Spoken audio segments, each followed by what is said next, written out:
Hello students, welcome to ITI classes. आज की इस वीडियो में हम बात करने वाले हैं टाइप्स ऑफ कंप्यूटर्स की, यानी कि कंप्यूटर के प्रकार। कंप्यूटर आपके कितने प्रकार के होते हैं, आज हम इसके बारे में पढ़ने वाले हैं इस वीडियो में। बस इसमें हम वीडियो में ज़्यादा कुछ करेंगे ही नहीं, आज हम बस ढंग से टाइप्स ऑफ कंप्यूटर ही करेंगे, है ना। तो कंप्यूटर, इसको हम ना अक्सर करके ऐसे भी बोल देते हैं क्लासिफिकेशंस ऑफ कंप्यूटर, कंप्यूटरों का वर्गीकरण। ठीक है, तो बुक्स में अलग अलग तरीके से ऐसे लिखा जा सकता है, या तो टाइप्स ऑफ कंप्यूटर लिख देंगे, कंप्यूटर का प्रकार, या फिर क्लासिफिकेशंस ऑफ कंप्यूटर लिख देंगे कि कंप्यूटरों का वर्गीकरण। तो कंफ्यूज नहीं होना है, दोनों चीज़ें सेम होती हैं। उसके बाद अब हम टाइप्स ऑफ कंप्यूटर की बात कर लेते हैं वापस, और हम पढ़ेंगे इसे आपके सिलेबस के हिसाब से स्ट्रिक्टली, और कुछ अगर एक्स्ट्रा आएगा तो मैं आपको नॉलेज के लिए उसे बता दूंगा, है ना, कोई दिक्कत नहीं है तो उसमें। अब टाइप्स ऑफ कंप्यूटर जो है आपके तीन बेसिस पे होते हैं। कंप्यूटर का जो वर्गीकरण होता है वो तीन बेसिस पे होता है। तीन बेसिस पे इसे ऐसे समझो कि कंप्यूटर का जो वर्गीकरण है वो तीन बेसिस पे होता है। एक, उसके साइज और कैपेबिलिटी के हिसाब से, साइज और कैपेबिलिटी के हिसाब से, यानी कि उसके आकार और क्षमता के आधार पर। तो आकार और क्षमता के आधार पर कंप्यूटर आपके कितने तरह के होते हैं? चार तरह के। कितने तरह के होते हैं? साइज और कैपेबिलिटी के हिसाब से आपके होते हैं चार तरह के। पहला होता है आपका माइक्रो कंप्यूटर, दूसरा होता है आपका मिनी कंप्यूटर, तीसरा होता है आपका main frame computer, main frame computer, और चौथा होता है आपका सुपर कंप्यूटर। अब ये तो हुए आप वो जो आपके सिलेबस में दिए गए हैं, ये तो आपके सिलेबस में है, सिलेबस में है। एक और होता है, ठीक है, ये आपको दिया नहीं गया है बट मैं मानता हूं कि आपको पता होना जरूर चाहिए, वो है आपका एम्बेडेड कंप्यूटर्स। एम्बेडेड कंप्यूटर्स एक एक करके हम सब डिस्कस करेंगे, ठीक है। इस वीडियो को लास्ट तक देखना आपको, ताकि आपको सारी चीज़ें समझ में आए। ये तो अभी मैं आपको बता रहा हूँ कि कंप्यूटर के जो प्रकार हैं वो कितने हैं और किस किस बेसिस पे हैं। तीन आधार पे कंप्यूटर का वर्गीकरण हुआ है। एक जो है आधार आपका है उसका साइज और उसकी क्षमता, दूसरा है उसका आधार पर्पस, कि पर्पस यानी कि उद्देश्य के हिसाब से, उद्देश्य के हिसाब से कंप्यूटर कितने तरह के होते हैं। उद्देश्य के हिसाब से सिर्फ आपके दो ही तरह के कंप्यूटर होते हैं, एक general purpose computer, general purpose computer, इसे पीसी को आप पर्सनल कंप्यूटर नहीं समझोगे, पर्पस कंप्यूटर है, मैंने शॉर्ट फॉर्म में लिखा है तो ताकि क्योंकि स्पेस कम है। एक होते हैं आपके जनरल पर्पस कंप्यूटर, दूसरे होते हैं आपके special purpose computer, special purpose computer, ठीक है। तो पर्पस के बेसिस पे आपके कितने तरह के कंप्यूटर हो गए? दो तरह के हो गए, एक जनरल पर्पस कंप्यूटर और दूसरा स्पेशल पर्पस कंप्यूटर। इसी तरीके से तीसरा जो है एप्लीकेशन और डिज़ाइन के बिहाफ के बेसिस पे आपके कंप्यूटर होते हैं तीन तरह के। एक एनालॉग कंप्यूटर, दूसरा आपका आ जाता है डिजिटल कंप्यूटर, और तीसरा आपका आ जाता है हाइब्रिड कंप्यूटर। क्लियर है? तो इसे आप एक बार अगर चाहो तो पूरा का पूरा नोट कर सकते हो यहाँ से, या फिर आप स्क्रीनशॉट ले लो, इसका कोई दिक्कत नहीं है। वैसे कॉपी में नोट करोगे तो ज़्यादा बेटर है, क्योंकि अब आपको जब मैं एक्सप्लेन करूँगा ना ये सब चीज़ें एक एक करके, तो आपको बेहतर समझ में आएंगी, ठीक है। तो यहाँ पे आप वीडियो को पॉज करके इसका स्क्रीनशॉट ले लो, और उसके बाद हम यहाँ से स्टार्ट करते हैं कि साइज और कैपेबिलिटी के बेसिस पे आपके कितने तरह के कंप्यूटर होते हैं और ये कौन कौन से हैं, ठीक है। तो सबसे पहला क्या था हमारे पास टाइप्स ऑफ कंप्यूटर में, जहां से हम अभी स्टार्ट करने वाले थे, based on size and capability. Size और कैपेबिलिटी के हिसाब से आपके कंप्यूटर के प्रकार तो कौन कौन से थे? Micro computer, mini computer, main frame computer and super computer. सबसे पहला कौन सा था आपका? माइक्रो कंप्यूटर, ठीक है, माइक्रो कंप्यूटर। अब इसमें मैं लिखूंगा कुछ नहीं बट समझाऊंगा ज़रूर, और आपको समझना ही है, ताकि आप लिख तो खुद भी सकते हो। माइक्रो कंप्यूटर नाम से लग रहा है आपको, माइक्रो बहुत छोटा, ठीक है। माइक्रो मतलब छोटा या फिर बहुत छोटा। तो वो कंप्यूटर्स जो छोटे होते हैं जनरली, कितने छोटे, इतने छोटे कि एक टेबल पे आ सके। किस पे आ सके? एक टेबल पे आ सके। वो वाले कंप्यूटर्स आपके क्या कहलाते हैं? माइक्रो कंप्यूटर कहलाते हैं। माइक्रो कंप्यूटर को हम पर्सनल कंप्यूटर भी बोलते हैं। क्या बोलते हैं? पर्सनल कंप्यूटर भी बोलते हैं। क्यों? क्योंकि पर्सनल कंप्यूटर क्यों बोलते हैं? क्योंकि इसे सिर्फ एक ही आदमी यूज़ कर सकता है, एक ही यूज़र इसके साथ काम कर सकता है। पर्सनल कंप्यूटर के साथ में क्या चीज़ है कि इसके साथ इस पे बैठ के एक ही यूज़र काम कर सकता है एक वक्त में। ऐसा नहीं है कि एक पर्सनल कंप्यूटर या फिर एक माइक्रो कंप्यूटर पे 5 लोग एक साथ काम कर लें। क्यों? क्योंकि इसमें क्या होता है? एक ही CPU होता है, या फिर आप कह लो कि एक ही माइक्रो प्रोसेसर होता है। एक ही माइक्रो प्रोसेसर होता है। कितने होते हैं? एक ही माइक्रो प्रोसेसर होता है, या फिर एक ही CPU होता है, ठीक है। CPU और माइक्रोसॉफ्ट हल्की सी अलग अलग टर्म है, ठीक है। माइक्रो प्रोसेसर और CPU दोनों मतलब एक साथ सेट होके कंप्यूटर में लगते हैं, तब ये काम करते हैं। आगे कभी डिटेल में हमने हार्डवेयर पढ़ा तो वहाँ पे मैं आपको इस चीज़ को बताऊंगा, ठीक है। तो पर्सनल कंप्यूटर बोलते हैं हम माइक्रो कंप्यूटर्स को। माइक्रो कंप्यूटर्स क्या होते हैं? छोटे कंप्यूटर्स होते हैं। छोटे कितने? इतने छोटे कि एक टेबल से तो ज़्यादा होंगे ही नहीं। कम भले ही हो जाएं पर ज़्यादा बिल्कुल नहीं हो सकते। तो इन ऐसे कंप्यूटर को हम बोलते हैं माइक्रो कंप्यूटर। और इसकी एक स्पेसिफिकेशन क्या है कि इस पे सिर्फ एक ही आदमी एक बार में कार्य कर सकता है। अब आगे माइक्रो कंप्यूटर्स के भी अपने प्रकार हैं, ठीक है। माइक्रो कंप्यूटर्स कौन कौन से होते हैं? बेसिकली ये चीज़ है। तो माइक्रो कंप्यूटर्स मैं बता देता हूँ आपको कौन कौन से होते हैं। आपके जो पर्सनल कंप्यूटर्स होते हैं ना, जिन्हें आप डेस्कटॉप बोलते हो, जो डेस्क के ऊपर रखे जाते हैं। डेस्कटॉप कौन से? जो डेस्क के ऊपर रखे जाएंगे। उसके बाद लैपटॉप भी एक मिनी कंप्यूटर, माइक्रो कंप्यूटर है। लैपटॉप मतलब जो लैब पे रखे जाएं, है ना। लैब आप जानते हो, ये पैरों का जो पार्ट होता है ना, इस तरीके से जो पैरों ये यूं यहाँ पे जो कंप्यूटर रखा जाता है, हम अक्सर थाई पे रख लेते हैं ना उसे। तो लैपटॉप यानी कि जो लैब के ऊपर रखे जा सकें। उसके बाद ये दोनों तो आपको पता है डेस्कटॉप क्या होता है, लैपटॉप क्या होता है। एक चीज़ है पाल्म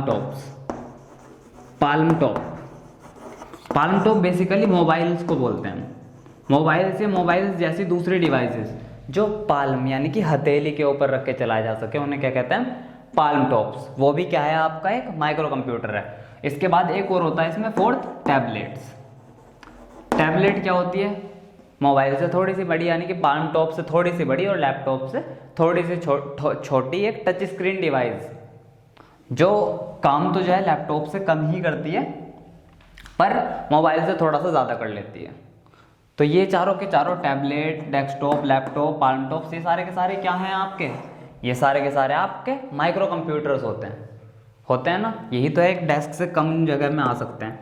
अब माइक्रो कंप्यूटर्स के कुछ नुकसान तो होते ही हैं, हर चीज़ के होता है, हर चीज़ का एक अपना फ़ायदा अपना नुकसान होता है। इसी तरीके से माइक्रो कंप्यूटर का जो नुकसान है वो क्या है? वो ये है कि इसे एक यूज़र यूज़ कर सकता है एक बार में, और दूसरा नुकसान इसका है कि ये बहुत सारी चीज़ें स्टोर नहीं कर सकता, है ना। इसमें आप ज़्यादा चीज़ें स्टोर करके नहीं रख सकते। इसमें लिमिटेड मेमोरी होती है,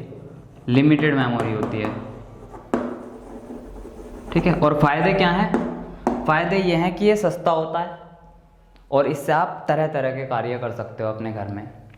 और ये कहाँ यूज़ करे जाते हैं? देखो, घरों में, स्कूल में, छोटे ऑर्गेनाइजेशंस में, इंडस्ट्री में, ऑफिसेज़ में, रेस्टोरेंट्स में, बिल काउंटर्स, जितनी भी बिलिंग वाली जगह है, मॉल्स में, इस तरह की जितनी भी जगह है आपकी, वहाँ पे हम क्या करते हैं? माइक्रो कंप्यूटर्स का इस्तेमाल करते हैं। समझ आया? इसके बाद चलते हैं नेक्स्ट पे, मिनी कंप्यूटर्स। इसके बाद आपका दूसरा था मिनी कंप्यूटर्स।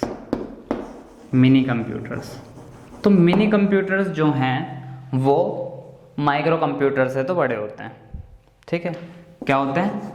माइक्रो कंप्यूटर से बड़े होते हैं। माइक्रो कंप्यूटर क्या है? ये छोटा है, ये छोटा कंप्यूटर है, इस कंप्यूटर से बड़े होते हैं कंपैरेटिवली। अगर आप कंपेयर करने लगो तो आप देखोगे कि मिनी कंप्यूटर जो है बड़े होते हैं माइक्रो कंप्यूटर से, क्योंकि हम साइज और कैपेबिलिटी की ही बात कर रहे हैं, तो हम सिर्फ यही दो चीज़ें कहेंगे कि आकार में बड़ा है या छोटा है, इसकी क्षमता इससे ज़्यादा है या कम है, सिंपल। तो माइक्रो कंप्यूटर से जो बड़े होते हैं वो आपके मिनी कंप्यूटर्स होते हैं। अब मिनी कंप्यूटर्स पे, जैसे कि हम माइक्रो कंप्यूटर पे क्या कर रहे थे, एक वक्त में एक ही व्यक्ति उस पर काम कर पा रहा था, बट मिनी कंप्यूटर्स में क्या है, 4 से लेके 32 लोग मिनी कंप्यूटर पे एक साथ काम कर सकते हैं। ठीक है, नंबर ध्यान रखना। देखो कितना बड़ा कंप्यूटर होगा वो, जो 4 से लेके 32 लोग उस पर काम करेंगे। अब इसका उदाहरण अगर मैं आपको कहूँ तो एक स्कूल में लैब होती है, सबके स्कूल में क्या होती है, एक कंप्यूटर लैब होती है, मतलब देख लो, वैसे तो ज़्यादातर बच्चों ने देखी होगी इसलिए मैंने ऐसा उदाहरण ले लिया, और अगर आपने नहीं देखी हो तो आप इसे समझो ऐसे कि हर स्कूल में कंप्यूटर लैब होती है।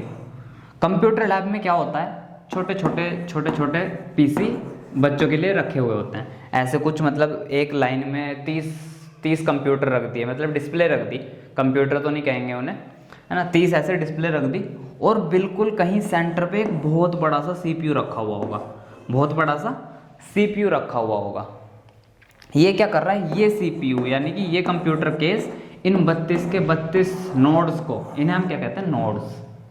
एक कंप्यूटर की स्क्रीन को जिससे हम अलग काम कर सकते हैं, इस पे अलग काम कर सकते हैं, इन्हें हम बोलते हैं नोड्स। तो ऐसे 32 या 30 नोड्स को जो है ये अकेला कंप्यूटर चलाता है, तो ये कंपैरेटिवली बड़ा तो होगा ही, है ना। और इसमें आप इतने सारे लोग अगर काम कर पा रहे हैं, वो भी अलग अलग, तो इसका जो है एक चीज़ तो श्योर है कि ये क्या होगा, महंगा हो जाएगा।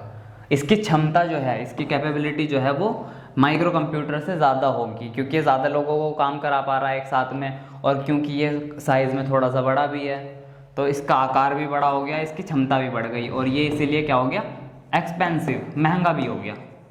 ये क्या होते हैं, महंगे होते हैं। ये इसकी क्या है, एक ड्रॉबैक है कि ये कंप्यूटर महंगे होते हैं, पहली चीज़। दूसरी इसकी क्या होती है ड्रॉबैक, कि ये जो है बहुत ही, जो इसका इंटरनल सर्किट होता है, इंटरनल सर्किट जो होता है इसका, वो कॉम्प्लिकेटेड होता है, यानी कि उसे आप आसानी से नहीं समझ सकते, आसानी से असेंबल नहीं कर सकते खुद से। उसमें अगर आप कुछ करना चाह रहे हो तो वो आप आराम से नहीं कर सकते, आपको एक टेक्नीशियन की ज़रूरत हो सकती है उस चीज़ के लिए। ये तो हुए इसके कुछ नुकसान कि ये महंगा है, इसका इंटरनल सर्किट जो है वो कॉम्प्लिकेटेड है, जटिल है। पर इसके फ़ायदे क्या हैं कि ये ज़्यादा काम एक साथ कर सकता है, 4 से 32 लोगों को एक साथ संभाल सकता है। और एक और इसका फ़ायदा है ये कि इससे आप प्रिंटर्स और जो ऑफिस की दूसरी बाकी चीज़ें होती हैं, दूसरे हार्डवेयर्स, वो आप इससे आसानी से जोड़ सकते हो। ठीक है, इसमें क्या होता है, माइक्रो कंप्यूटर्स में इसकी थोड़ी सी लिमिटेशंस है, आप हर चीज़ इससे जोड़ नहीं सकते। अगर जोड़ोगे तो ज़रूरी नहीं है कि वो काम करे, बट इस चीज़ में ये जो मिनी कंप्यूटर्स होते हैं वो फ्लेक्सिबल होते हैं, इसमें आप आसानी से जोड़ के आसानी से चीज़ों को चला सकते हो। ठीक है, इसके बाद हम आगे नेक्स्ट चलते हैं। आगे आपका आता है मेन फ्रेम कंप्यूटर।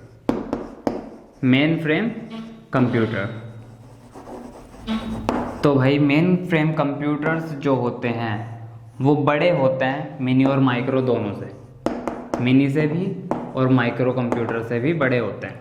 ठीक है, ये जिधर की तरफ इसका मुंह खुला हुआ होता है उसे हम हमेशा बड़ा कहते हैं। मैथमेटिकल ऑपरेशन है, आप इसे जानते ही होंगे। ठीक है, तो आपके जो मेन फ्रेम कंप्यूटर है वो क्या होते हैं, मिनी और माइक्रो दोनों ही कंप्यूटर से बड़े होते हैं साइज़ में। अब क्योंकि ये बहुत ही बड़े हो गए तो इनकी जो स्टोरेज कैपेसिटी है, यानी कि किसी चीज़ को संग्रह करने की क्षमता है इसकी, वो क्या हो गई, वो बढ़ गई या फिर आप कह लो सिंपली कि वो ज़्यादा होती है। स्टोरेज कैपेसिटी भी ज़्यादा होती है इनसे।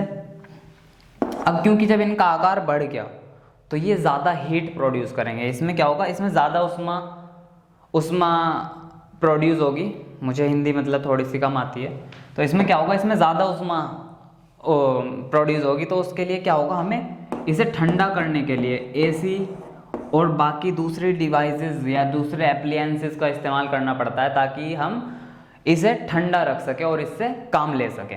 अब क्योंकि ये बड़ा कंप्यूटर है, बड़ी जगह पे ही यूज़ होगा, है ना, इससे हम क्या करते हैं, कॉम्प्लेक्स कैलकुलेशंस जो होती हैं, कॉम्प्लेक्स कैलकुलेशंस को आप ऐसे समझो जिसे एक साधारण इंसान हम अपने दिमाग का इस्तेमाल करके सॉल्व नहीं कर सकते, है ना, या फिर जिसे सॉल्व करने में एक छोटा कंप्यूटर बहुत ज़्यादा समय ले ले या फिर उसे सॉल्व ही ना कर पाए, उस तरह की जो कैलकुलेशंस होती हैं जो बहुत ही बड़ी होती हैं, वो कैलकुलेशंस हम मेन फ्रेम कंप्यूटर्स से करते हैं। उदाहरण के तौर पे जो रेलवे रिजर्वेशंस होता है, रेलवे रिजर्वेशंस होते हैं, वहाँ पे रेलवे रिजर्वेशंस जो होते हैं, मैं पूरा लिख देता हूँ, मैं सोच रहा था आएगा नहीं है बोर्ड।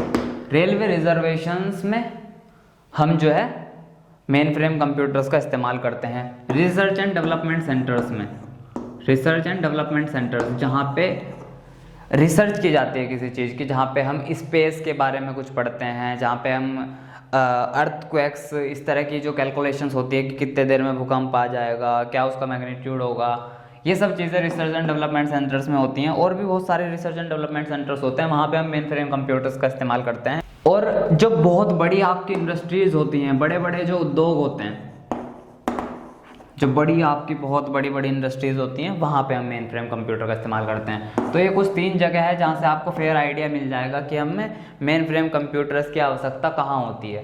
क्योंकि ये बड़ा है साइज़ में, इसकी स्टोरेज कैपेसिटी ज़्यादा है, इसे कॉम्प्लेक्स कैलकुलेशंस को करने के लिए इस्तेमाल किया जाता है, और इसे ठंडा रखने के लिए एसी जैसे एप्लियंसेस का इस्तेमाल करना पड़ता है। तो ये हम साधारण तौर पे इस्तेमाल में नहीं लेते, हमेशा इसे किसी खास जगह और ख़ास काम के लिए ही इस्तेमाल किया जाता है। ठीक है, इसके बाद हमारा लास्ट आता है सुपर कंप्यूटर्स। सुपर कंप्यूटर्स ये अभी तक हमने जितने कंप्यूटर पढ़े ना, उनमें सबसे बड़ा, आकार की अगर हम बात करें तो ये सबसे बड़ा कंप्यूटर है अभी तक का।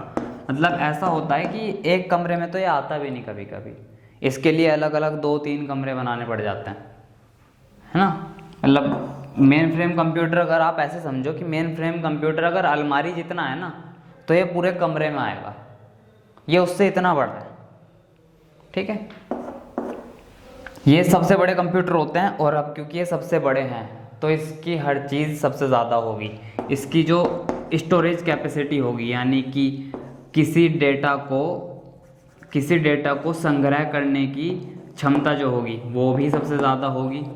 कैलकुलेशंस सबसे तेज करेगा, कैलकुलेशंस क्या करेगा, सबसे तेज, फास्टेस्ट, कैलकुलेशन सबसे ज़्यादा तेज करेगा। और स्पेस भी जो है सबसे ज़्यादा लेगा, स्पेस भी क्या लेगा, सबसे ज़्यादा स्पेस लेगा, मोस्ट स्पेस ऑक्यूपाई करेगा। अब क्योंकि ये बहुत ही ज़्यादा पावरफुल है, मैं फिर ये कहूँ कि अभी तक का सबसे पावरफुल कंप्यूटर्स जो हैं आपके सुपर कंप्यूटर्स हैं। ये कहाँ इस्तेमाल किए जाते हैं, वेदर फोरकास्टिंग में। वेदर फोरकास्टिंग जानते हैं आप, मौसम का पता लगाना कि बारिश कब होगी, कहाँ पे क्या टेम्परेचर है, सुनामी आएगी या नहीं आएगी, कोई आंधी तूफान आ सकता है या नहीं आ सकता, भूकंप तो खैर चलो थोड़ा सा अलग हो गया, बट फिर भी वेदर फोरकास्टिंग में हम जो है सुपर कंप्यूटर्स का इस्तेमाल करते हैं। अब इसके बाद जो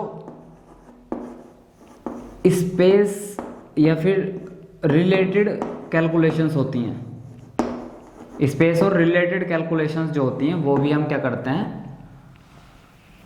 सुपर कंप्यूटर्स की मदद से करते हैं। जैसे कि सपोजिटली मुझे एक रॉकेट जो है स्पेस में भेजना है या फिर मार्स पे भेजना है, तो किस स्पीड से इसे छोड़ा जाए, किस टाइम छोड़ा जाए, ये उस टाइम किस ऑर्बिट में घूम रहा होगा, है ना, इसे वहाँ जाने में कितना समय लगेगा, ये जिस स्पीड से जाएगा, इस तरह की सारी कैलकुलेशंस स्पेस में, स्पेस की जो स्टडी होती है वो, दूसरे प्लैनेट्स को जो हम पढ़ते हैं वो, है ना, इस तरह की सारी कैलकुलेशंस, बहुत बड़ी जो कैलकुलेशंस होती हैं जिनमें हमें एक्यूरेसी चाहिए। अगर एक्यूरेसी नहीं होगी तो बहुत नुकसान हो जाएगा, है ना। अगर हमने रॉकेट छोड़ दिया और हमने इसमें कैलकुलेशन ज़रा सी भी गलती कर दी, ये मार्स तक कभी पहुंचेगा ही नहीं, और यहाँ पे क्या हो जाएगा, प्लान फ्लॉप, पैसे का नुकसान, टाइम का नुकसान और लेबर का नुकसान, हर चीज़ का नुकसान। तो इस तरह की जो कैलकुलेशंस होती है जिनमें हमें बहुत ही प्रिसाइज होना होता है, जो बहुत बड़ी कैलकुलेशंस होती हैं, इस तरह की चीज़ें हम क्या करते हैं, सुपर कंप्यूटर्स की मदद से करते हैं। ठीक है, तो कुछ एक दो नाम हैं सुपर कंप्यूटर्स के जो यहाँ पे भारत में बने थे। सबसे पहला जो हमारा कंप्यूटर था सुपर कंप्यूटर, उसका नाम था परम 1000। अब डेवलप होते होते परम को भी अब परम 10,000 भी हम बना चुके हैं, परम 10,000 भी हम बना चुके हैं। C-ray 3, साइबर 250, ये नाम है कुछ सुपर कंप्यूटर्स के। ठीक है, अगर यहाँ पे आ गया होगा तो ठीक है, नहीं तो कोई बात नहीं। CRAY 3 और साइबर 250 ये जो है। बाकी कुछ एक दो और सुपर कंप्यूटर्स हैं जो पूछे तो जाते नहीं, बट आपको पता हो तो कोई दिक्कत भी नहीं है। तो ये तो हो गए आपके types of computer based on size and capability. उनकी आकार और क्षमता के हिसाब से हमने 4 टाइप्स पढ़ लिए हैं कंप्यूटर्स के। बट एक और होता है, ये आपके सिलेबस में नहीं है बट मुझे लगता है कि आपको पता होना चाहिए। एम्बेडेड कंप्यूटर्स भी होते हैं। ये सबसे छोटे कंप्यूटर्स हैं, सबसे छोटे। एम्बेड का मतलब क्या होता है, धसा हुआ। जैसे खरबूजा होता है या फिर तरबूज होता है जिसके अंदर बीज धसे हुए होते हैं ना, ब्लैक कलर के छोटे छोटे छोटे छोटे, उसे हम कहते हैं कि इसमें बीज एम्बेड हो रखा है, तरबूज में बीज धसा हुआ है। तो इस तरह के कंप्यूटर जो एक इलेक्ट्रॉनिक डिवाइस में धसे हुए होते हैं, जैसे ये एक इलेक्ट्रॉनिक डिवाइस है, ये एक इलेक्ट्रॉनिक डिवाइस है, इसमें यहाँ कहीं एक कंप्यूटर धसा हुआ है, इन्हें बोलते हैं एम्बेडेड कंप्यूटर्स। यहाँ एक कंप्यूटर जो एक इलेक्ट्रॉनिक डिवाइस में धसा हुआ है, जो इसे कंट्रोल कर रहा है डिवाइस को, इस तरह के कंप्यूटर्स को हम क्या कहते हैं, एम्बेडेड कंप्यूटर्स। एग्जाम्पल से आपको ज़्यादा अच्छा समझ में आएगा, एग्जाम्पल से आपको ज़्यादा अच्छा समझ में आएगा। जैसे कि वॉशिंग मशीन है भाई, वॉशिंग मशीन क्या है, वॉशिंग मशीन एक इलेक्ट्रॉनिक डिवाइस ही तो है, बट इसे कंट्रोल कौन कर रहा है, इसे कंट्रोल कौन कर रहा है, एक बहुत छोटा सा कंप्यूटर जिसमें प्रोग्राम है। क्या प्रोग्राम है कि इसे 2 बार इधर को घुमाना है मशीन को, फिर 2 बार इधर को घुमाना है, फिर 2 बार इधर को घुमाना है, फिर 2 बार इधर को घुमाना है। ये है क्या कि इधर को घुमाना है, इधर को घुमाना है, ये है क्या, ये सेट ऑफ इंस्ट्रक्शन ही तो है, प्रोग्राम ही तो है एक। और प्रोग्राम कहाँ लिखे जाते हैं, कंप्यूटर के अंदर। तो इस तरह के कंप्यूटर हम जो होते हैं एम्बेडेड कंप्यूटर्स कहते हैं। अब से पहले जो स्मार्टफोन्स आते थे उनके अंदर भी एक, मतलब वो ब्लैक एंड वाइट वाले जिसमें हम सांप वाला गेम खेलते थे ना, बाउंस बॉल, अगर आपको याद हो, जिसमें बॉल आती थी, ऐसे चलती थी और यूँ कूदती थी, उनके अंदर भी एक छोटा सा कंप्यूटर होता था। वो छोटा सा कंप्यूटर आपका एम्बेडेड कंप्यूटर होता था। ठीक है, ये सिर्फ आपकी नॉलेज के लिए था, ये आपके सिलेबस में नहीं दे रखा और मुझे नहीं पता क्यों नहीं दे रखा, बट आपको पता होना चाहिए। ठीक है, तो ये तो हो गया आपके types of computer based on size and capability. अब इसके बाद हम पढ़ते हैं types of computer based on purpose. जैसा कि स्टार्टिंग में आपने चार्ट में देखा होगा, बेस्ड ऑन पर्पस, पर्पस यानी कि उद्देश्य के हिसाब से कंप्यूटर कितने तरह के होते हैं, 2 तरह के तो थे बस यार, जनरल पर्पस कंप्यूटर और स्पेशल पर्पस कंप्यूटर। इसमें तो कुछ समझने लायक है ही नहीं, बिल्कुल सिंपल है। जो सामान्य उद्देश्य वाले कंप्यूटर होंगे वो आपके जनरल पर्पस कंप्यूटर होंगे, और जो स्पेशल पर्पस के लिए कंप्यूटर बनाए जाएंगे वो स्पेशल पर्पस कंप्यूटर होंगे। उदाहरण से अब आप इसमें देख लो थोड़ा सा, ताकि आपको ये चीज़ हमेशा याद रहे।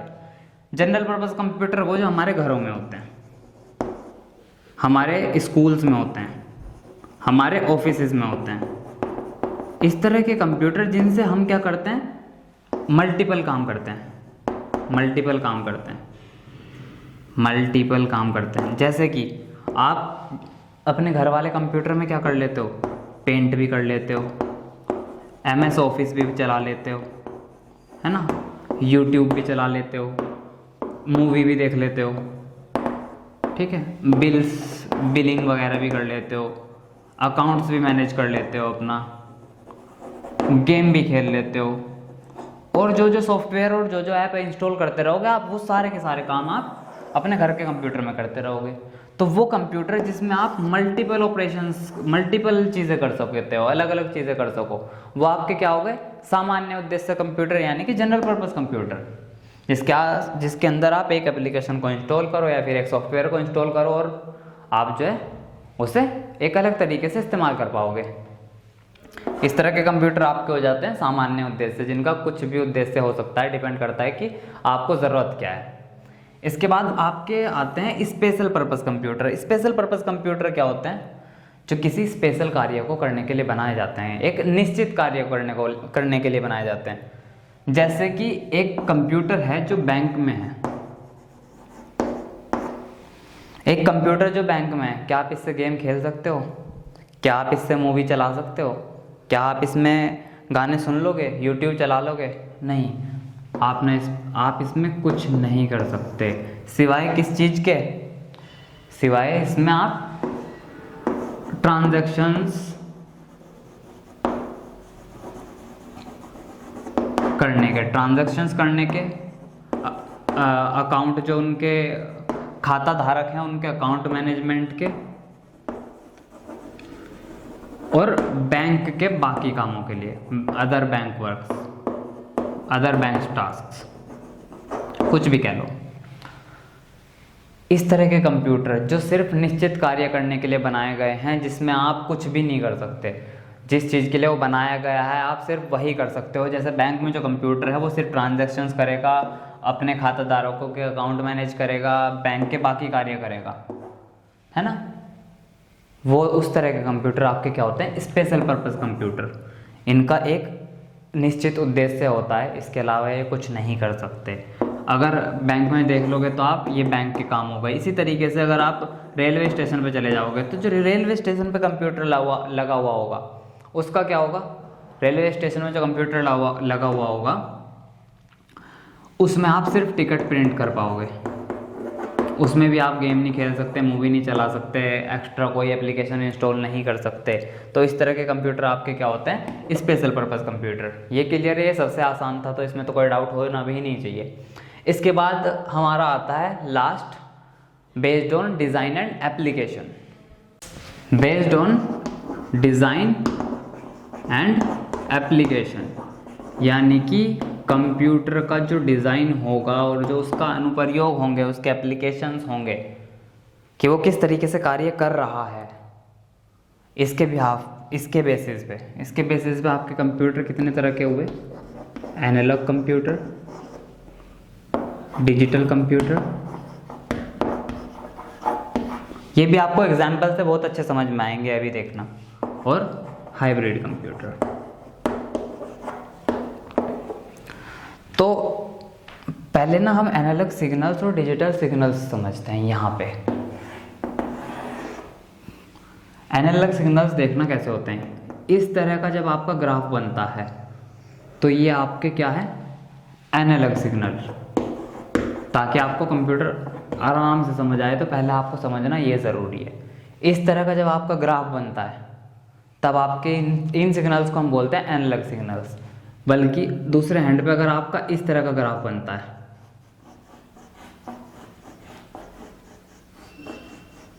इन्हें हम बोलते हैं डिजिटल सिग्नल्स। ठीक है, तो यहाँ पे एक चीज़ एक्स्ट्रा तो आपको ये पता लग गई कि एनालॉग सिग्नल्स कैसे दिखाई देते हैं और डिजिटल सिग्नल्स कैसे दिखाई देते हैं। ठीक है, अब वापस आ जाते हैं कंप्यूटर पे। तो मैं बात कर रहा था कि डिज़ाइन और एप्लीकेशन के बेसिस पे आपके कंप्यूटर कितने तरह के होते हैं, ये हमने पहले डिस्कस कर लिया था चार्ट में। हमारे पास एक एनालॉग कंप्यूटर होता है, दूसरा हमारे पास डिजिटल कंप्यूटर होता है और तीसरा हमारा हाइब्रिड कंप्यूटर होता है। तो पहले तो मैं आपको बहुत लंबा समझाने वाला था, बट अभी मैंने इसे शॉर्ट कर दिया है और हम इसे 5 मिनट में ख़त्म करने वाले हैं क्योंकि कैमरे की बैटरी लो रखी है। तो एनालॉग कंप्यूटर वो कंप्यूटर्स जो चीज़ों को मापते हैं। ठीक है, एनालॉग कंप्यूटर्स वो कंप्यूटर्स जो चीज़ों को मापते हैं, while on the other hand digital computers वो जो चीज़ों को गिनते हैं। ठीक है, अभी से ऐसे समझो कि जहां नंबर्स का इस्तेमाल होगा वहाँ पे आपका जो कंप्यूटर इस्तेमाल हो रहा होगा वो आपका डिजिटल कंप्यूटर होगा। ऑन द अदर हैंड जहाँ पे नंबर्स का इस्तेमाल नहीं हो रहा होगा, नंबर्स का इस्तेमाल ना होके क्या हो रहा होगा, कोई भी क्वांटिटी हो सकती है, वो कोई भी क्वांटिटी यानी कि दाब, विद्युत धारा, ठीक है, प्रेशर यानी कि दाब क्या होता है आपका प्रेशर, इलेक्ट्रिसिटी या फिर इलेक्ट्रिक करंट, और आपका फोर्स यानी कि बल। ये क्या चीजें हैं? ये वो चीजें हैं जिनका हर पॉइंट पे मेजरमेंट बदलता है, ठीक है। जैसे मैंने आपको भी बताया था कि हम लोग सिग्नल्स कैसे होते हैं, इस तरह से कर्व बनता है एनालॉग सिग्नल्स का, है ना, जैसे मछली तैर रही हो पानी में। इसके बाद डिजिटल सिग्नल्स जो होते हैं आपके, वो क्या ऐसे बनते हैं, जैसे आजकल फैंसी कैंची नहीं आती बाल काटते हैं जिससे नाई, वो जिगजैग वाली, ठीक है। तो एनालॉग सिग्नल्स का क्या था कि वो हर पॉइंट पे किसी भी चीज को नापेंगे, हर पॉइंट पे, इस पॉइंट पे, इस पॉइंट पे, इस पॉइंट पे, इस पॉइंट पे, इस पॉइंट पे और सारे पॉइंट्स पे। On the other hand digital computers क्या कर रहे थे, वो कंप्यूटर्स जो डिस्क्रीट क्वांटिटीज को नापेंगे। डिस्क्रीट क्वांटिटीज यानी कि नंबर्स, बेसिक नंबर्स 1 2 3 4 5 6, ठीक है। तो डिजिटल कंप्यूटर्स क्या करते हैं, नंबर्स में इनपुट लेते हैं, यानी कि 2 + अगर 3 मुझे करना है तो कैलकुलेटर क्या है, डिजिटल कंप्यूटर है, जिसमें मैंने 2 लिखा, 3 लिखा, 5 आ गया। नंबर्स में मैंने इनपुट दिया, नंबर्स में मैंने इंस्ट्रक्शंस दिए और नंबर्स में ही मुझे आउटपुट मिल गया। बट इसका तो आपको एक बहुत ही सिंपल सा एग्जांपल मिल गया, कैलकुलेटर। एनालॉग कंप्यूटर को ऐसे समझो आप कि जो पेट्रोल पंप होता है ना, उस पेट्रोल पंप से कितना पेट्रोल निकल रहा है वो एनालॉग कंप्यूटर मेजर करता है। हर पॉइंट पे वो नापेगा कि कितना पेट्रोल निकल गया, हर पॉइंट पे नापेगा कि कितना पेट्रोल निकल गया, और फिर उस नापे हुए चीज को लीटर में कन्वर्ट करेगा। लीटर में कन्वर्ट करके आपको डिस्प्ले पे दिखाएगा, और फिर जितना भी प्राइस होगा उससे गुना करके आपको प्राइस भी दिखा देगा। एनालॉग कंप्यूटर क्या कर रहा है, हर पॉइंट पे चीज को नाप रहा है। जैसे दूसरा एग्जांपल इसका है बाइक का स्पीडोमीटर, सुई वाली जो बाइक आती है ना, वो भी आपका एनालॉग कंप्यूटर का उदाहरण है। इसमें क्या होता है, बाइक 1 पे चली, 1.1 पे चली, ऐसा नहीं होता कि बाइक 1 के बाद सीधा 5 पे जाती है जैसा दिखाई देता है, ऐसा नहीं होता। बाइक 1 पे चलती है, फिर 1.1 पे चलती है, फिर 1.2 पे चलती है, ऐसे 1 पॉइंट समथिंग समथिंग समथिंग करते करते 80 तक जाती है। 60 तक ही चलानी चाहिए वैसे, ठीक है। तो हर पॉइंट पे जब तुमने किसी चीज को नाप लिया, वो कंप्यूटर जो हर पॉइंट पे एक चीज को नापेंगे, जैसे प्रेशर हो गया, हल्का हल्का हल्का हल्का बढ़ता चला जाएगा, बल हो गया, हल्का हल्का हल्का लगता चला जाएगा, है ना। इसी तरीके से इलेक्ट्रिक करंट, जब हर पॉइंट पे किसी चीज को नापने की जरूरत पड़ जाए तो उस तरह के कंप्यूटर जो ये कार्य करते हैं वो एनालॉग कंप्यूटर्स हुए। जहां पे नंबर्स का, हम नंबर्स की बात करेंगे, वहां पे आपका डिजिटल कंप्यूटर होगा। अब आता है हाइब्रिड कंप्यूटर। जब एनालॉग कंप्यूटर के कुछ फीचर्स को डिजिटल कंप्यूटर्स के साथ जोड़ दिया जाता है तो आपका क्या बनता है, हाइब्रिड कंप्यूटर। फिर से सुनना, जब एनालॉग कंप्यूटर के कुछ फीचर्स को डिजिटल कंप्यूटर के साथ जोड़ दिया जाता है तो आपका हाइब्रिड कंप्यूटर बनता है। इसका एग्जांपल है आईसीयू में रखा हुआ कंप्यूटर। आईसीयू देखा है? असली में यार नहीं देखा हो तो बढ़िया बात है, बट मूवीज में जरूर देखा होगा। मूवीज में देखा होगा आपने, एक कंप्यूटर होता है जिसमें कुछ तो चल रहे होते हैं नंबर, 23, 72, कुछ नंबर चल रहे होते हैं, और बीच में एक लंबी सी खाली जगह होती है जिसमें हमारी आती है हार्ट बीट्स, जिसे अगर आप जूम कर लो तो इस तरीके से चलती हैं, ठीक है। ये देखो, हर पॉइंट पे अगर कोई चीज नाप रहा है ना, तो ये फीचर किसका है, ये तो एनालॉग कंप्यूटर का है, क्योंकि इसमें नंबर की बात ही नहीं हो रही, इसमें लाइंस है, तो ये हो गया एनालॉग कंप्यूटर का फीचर। अब नीचे क्या हो रहा है, आपके दिल कितनी बार धड़का, ये नंबर में, कि मेरा दिल 72 टाइम्स धड़का 1 मिनट में, यहाँ पे आगे नंबर, और ये दोनों चीजें जोड़ दी एक ही कंप्यूटर के अंदर। एनालॉग कंप्यूटर भी इसी के अंदर डाल दिया और डिजिटल कंप्यूटर भी इसी के अंदर डाल दिया। तो इस तरह के कंप्यूटर्स हमारे कौन से होते हैं, हाइब्रिड कंप्यूटर्स, जो हर चीज को रिक्वायर्ड जगह पे रिक्वायर्ड चीज को इस्तेमाल करके हमें आउटपुट देते हैं, ठीक है। अब एक और चीज है, डिजिटल कंप्यूटर्स 100% एक्यूरेट होते हैं, 100% एक्यूरेट होते हैं। एनालॉग कंप्यूटर 99.9% एक्यूरेट होते हैं। ये पूरे एक्यूरेट नहीं होते, इसमें गलती होने के चांसेस होते हैं। हमें पढ़ने में गलती हो सकती है, जरूरी नहीं कि गलत दिखा रहा होगा हमें, ऐसा हो सकता है कि हम गलत पढ़ लें। क्योंकि अगर हम बाइक की ही स्पीडोमीटर की बात कर लें तो भाई इसमें यार या तो 0 होगा या 20 होगा, इसके बीच हम खुद ही तो पढ़ रहे हैं। भले ही वो आपको 19.5 दिखा रहा हो, आप तो उसे 20 पढ़ लोगे, क्या 20 दिखा रही है उसमें तो, ठीक है। पढ़ने में भी गलती हो सकती है, समटाइम्स ये दिखा भी देता है। तो इसमें एक्यूरेसी थोड़ी सी कम होती है, डिजिटल में बहुत ज़्यादा होती है। और क्योंकि हाइब्रिड कंप्यूटर्स की सेंसिटिविटी बहुत ज़्यादा होती है, इसलिए इसे इस तरीके से बनाया गया है कि इसकी एक्यूरेसी सबसे ज़्यादा रहे, है ना। इसलिए हॉस्पिटल्स में, क्योंकि वहाँ पे हर चीज़ सेंसिटिव होती है। क्लियर है। तो ये हो गया आपका सारा का सारा टाइप्स ऑफ कंप्यूटर। अब नेक्स्ट वीडियो में मिलते हैं, इसके बाद वाले टॉपिक्स पे हिस्ट्री ऑफ कंप्यूटर्स हम पढ़ेंगे इसके बाद, ठीक है। तो समझ आई सारी चीज़ें, कोई भी क्वेश्चन हो तो मुझे कमेंट करना, और बस यही है। इसके बाद नेक्स्ट वीडियो में मिलते हैं।